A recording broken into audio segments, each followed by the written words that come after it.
আদিত্য ধরের ধুরন্ধর সিনেমার ট্রেলার মুক্তির পর থেকেই চলছে আলোচনা। ট্রেলারটি যেমন প্রশংসিত হয়েছে, তেমনি আলাদা করে নজর কেড়েছেন সিনেমাটির অভিনেত্রী সারা অর্জুন। কিছুদিন আগেই সবার কাছে অপরিচিত ছিল এই অভিনেত্রী, সেই সারাই এখন আলোচনায়। কে এই অভিনেত্রী সারা অর্জুন?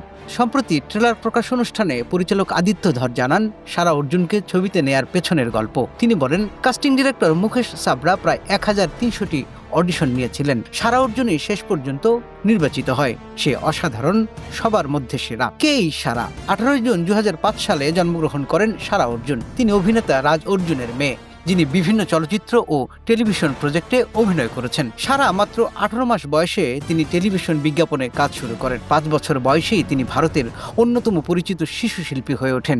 এ সময়ে তিনি শতাধিক বিজ্ঞাপনে কাজ করেছেন। খুব ছোট বয়সেই ক্যামেরার সামনে বড় হওয়ায় সারার অভিনয়ের সূক্ষ্মতা ও বিনোদন জগৎ সম্পর্কে ধারণা তৈরি হয়। মাত্র 6 বছর বয়সে তামিল ছবি দেবিয়া থিরুমাগাল এ চিত্রায়ন বিক্রমের বিপরীতে অভিনয়ের মাধ্যমে বড় ব্রেক পান সারা। এ ছবির মাধ্যমে শিশু শিল্পী হিসেবে তিনি ব্যাপক প্রশংসা পান। তারপর তিনি তামিল, তেলেগু, হিন্দি 3 ভাষাতেই কাজ করেছেন। তার উল্লেখযোগ্য কাজগুলোর মধ্যে রয়েছে শিবাম, পন্নিয়িন সেলভান, এই 2 কিস্তি, একটি ডয়েল ইত্যাদি। ছবির ট্রেলার প্রকাশ অনুষ্ঠানে সারাকে প্রশংসায় ভাসান রণবীর সিং।